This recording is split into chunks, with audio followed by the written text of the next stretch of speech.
뭔가 조금만 성과라도 좀 내고 있고 우리 이거 되게 잘해요 라고 얘기하면 사실 제일 많이 듣는 질문들은 야 이거 네이버나 카카오나 토스가 하면 어떡해? 거긴 진짜 못해? 왜 니네가 진짜 뭘 잘하는데? 왜 이거는 시간을 벌릴 수 있지? 라는 질문들을 되게 많이 받고 사실 저희도 그 답변하는 게 좀 쉽진 좀 않았던 것 같아요.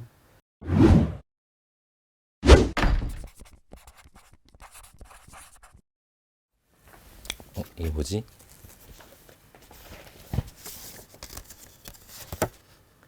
조인 하시겠습니까? Yes. 29 and I find myself wondering what did happen to the last 10. I ran away with my life, fast forward, never turn back again. It's kind of funny that the more we pass. 헤비팩토리에서 공동대표 맡고 있는 정윤호라고 합니다.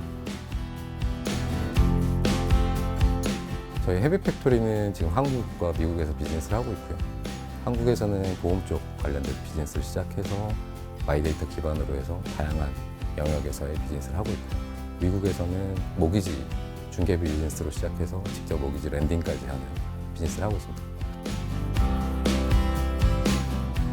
고객을 만나는 것부터 시작해서 이 고객이 가지고 있는 보험의 상태에 대해서 분석하고 이 사람한테 상품을 추천하고 그 이후에는 보험 계약하는 과정에서 이제 언더라이팅 이 사람이 보험을 가입할 수 있는 사람인지 아닌 사람인지 여기에 대해서 판단도 되게 여러 가지 팩터들을 가지고 하겠죠. 이 전체적인 프로세스들을 일부 또는 전반적으로 프로세스들의 기술 그리고 데이터 또는 AI를 기반으로 해서 바꾸는 영역의 비즈니스들을 이제 인슈어런스, 그래서 테크 해서 인슈어 테크라고 부르고요. 이거는 뭐 그 보험 설계사분들이 자신의 이익을 취득하기 위해서라기보다는 사실 이제 비즈니스 구조 자체가 굉장히 이제 인센티브 형태로 운영이 되죠. 그래서 실제로 고객을 만나서 그 고객이 보험을 어떻게 가입하고 얼마짜리 가입하냐에 따라서 이 보험 설계사분들의 급여 수준이 달라질 수밖에 없습니다. 그분들의 문제라기보다는 그 애초에 그 인센티브 시스템 자체가 그런 구조로 되어 있고요.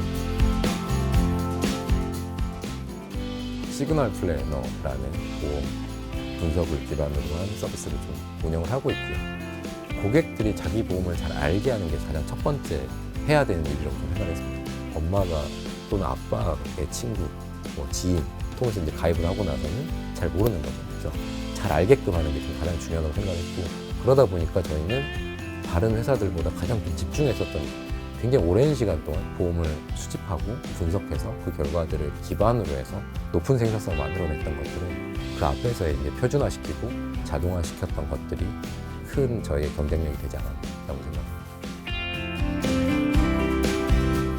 저희 앱을 통해서 들어온 고객들이 자기가 내 보험 좀 더 알고 싶다 라고 했을 때 점검 신청을 하게 되고 그때부터 저희 이제 상담사분이 카카오톡으로 비대면으로 상담을 쭉 하게 되고요. 근데 그 비대면 상담이라는 게 저희가 지금 현재는 설계사분이 한 60명 정도 계시는데 60명을 누구를 만나느냐에 따라서 만약에 다 다르면 안 되겠죠. 저희 시그널 플래너를 믿고 시그널 플래너를 신뢰하는 과정에서 저희 서비스를 쓰기 때문에 되게 표준화된 정보들을 제공합니다.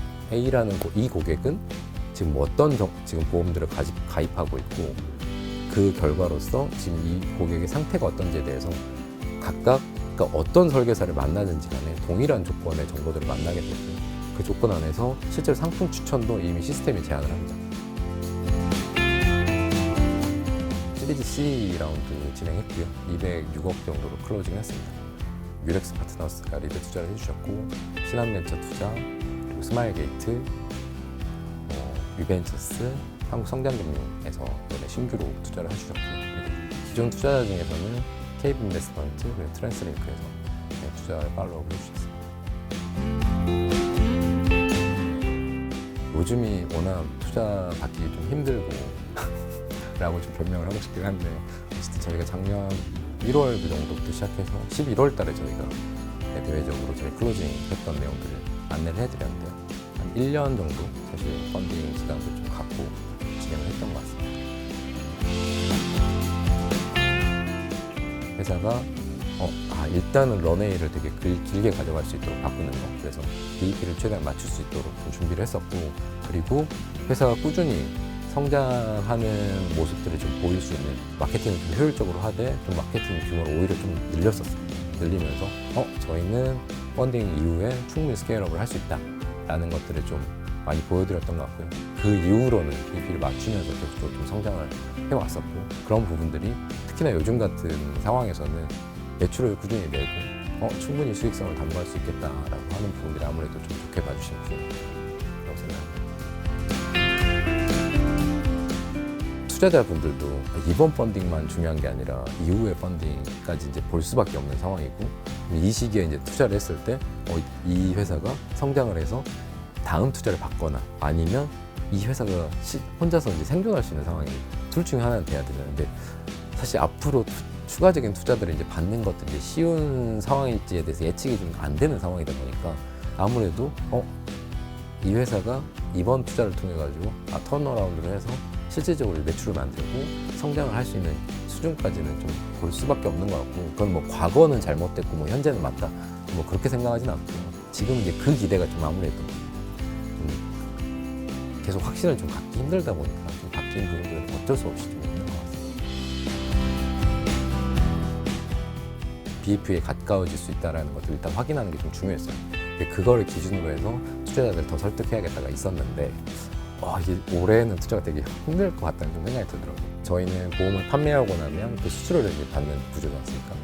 근데 한 8월쯤을 원래 타겟으로 해서 좀 하고 있었는데 6월쯤 저희가 이대로 가면 6개월 안에 우리 현금이 고갈될 수 있겠다는 좀 판단이 들어서 일단 보험사들이랑 각각 또 계약들을 좀 바꿨으면서 좀 최대한 빨리 현금화 시킬 수 있고 하는 구조를 좀 바꿨었고, 그러면서 런웨이를 굉장히 좀 길게 가져갈 수 있게 준비를 좀 했었죠.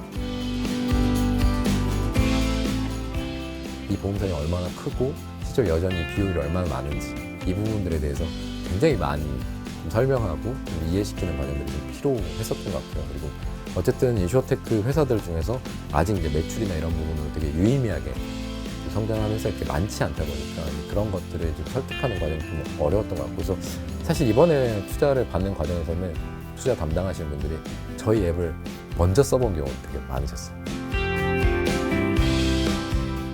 그래도 다행인 거는 그래도 계속 꾸준히 좀 매출들은 좀 성장하고 있는 상황이었었고, 저희는 리뷰를 실시간으로 뭐 구글 플레이나 애플 스토어에 리뷰들이 올라오면 실시간으로 저희 전 직원이 다 받아보거든요. 슬랙 통해가지고. 근데 어쨌든 거기서 이제 올라오는 내용들이 항상 고맙다, 되게 이제 만족스럽다, 이런 것들이 실제로 내가 하고 있는 일에 대해서 이건 틀리지 않았다, 그리고 실질적으로 이걸 통해서 더 좋은 의사결정들을 하기에 우리가 정말 잘 도와주고 있다, 확신이 좀 있었기 때문에 이런 부분들 좀 버틸 수 있지 않았나라고 생각이 듭니다. 아마 대부분의 회사가 마찬가지일 텐데 뭔가 조금만 성과라도 좀 내고 있고 우리 이거 되게 잘해요 라고 얘기하면 사실 제일 많이 듣는 질문들은 야 이거 네이버나 카카오나 토스가 하면 어떡해? 거긴 진짜 못해? 왜 니네가 진짜 뭘 잘하는데? 왜 이거는 시간을 벌릴 수 있지?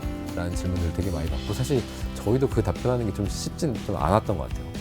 사실 그 과정에서는 오히려 팀이 어떻게 의사결정을 했고 그걸 하기 위해서 얼마나 지난한 노력들, 이거를 하려면 우리가 지금까지 했던 1000가지 정도의 고민들, 문제 해결 과정들을 따라야 되는데 쉽지 않다. 저희는 좀 오히려 그런 얘기 했던 것 같아요. 왜냐면 그냥 밖에서 보기에는 저희 제품이 보장 분석 잘하고 카톡으로 상담하고 정규직 쓰면 되는 거 아니야? 근데 사실 크게 보이는 3가지를 하려면 그 물밑에서는 해야 될 일이 너무너무 많거든요, 사실.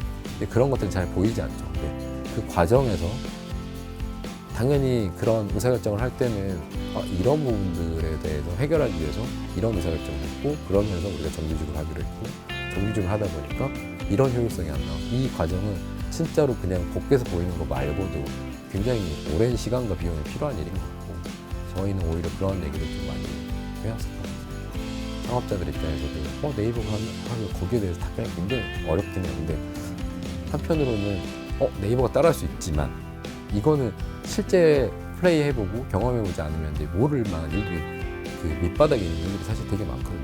그런 것들이 결과적으로 경쟁력이라고 생각을 하고, 그런 부분들에 대해서 잘 설명하는 것도 되게 중요하다는 겁니다.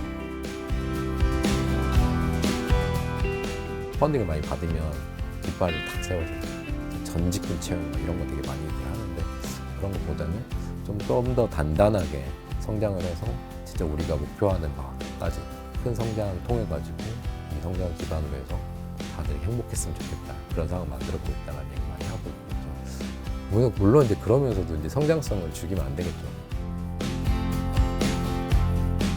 지금 성공한 회사들이 대부분 다 10년 이상. 저희가 알고 있는 잘 된 회사들 보면 되게 오래 걸려요. 근데 저도 안 그랬거든요. 처음에 스타트업 시작할 때 2년 안에 막 사실 그런 일은 벌어지지는 않는 것 같아요. 왜냐면 누군가 이미 어쨌든 내가 공간을 보는 시장이면 다른 사람들 거기서 많이 노력을 해왔을 거고 거기서 유의미하게 이제 성공을 하려면 내가 진짜 여기에 10년 이상 나를 한번 걸어볼 수 있을까? 물론 제가 그랬다는 건 아니에요. 해보니까 이게 특정한 시장에서 조금이라도 만들려면 굉장히 오랜 시간이 걸리는구나 라는 생각이 좀 들긴 하거든요. 너무 조급하게 생각할 필요도 없고 그래도 작은 성과들을 내부적으로 잘 공유하고 그걸 가지고 계속적으로 기회를 만들려고 노력하는 거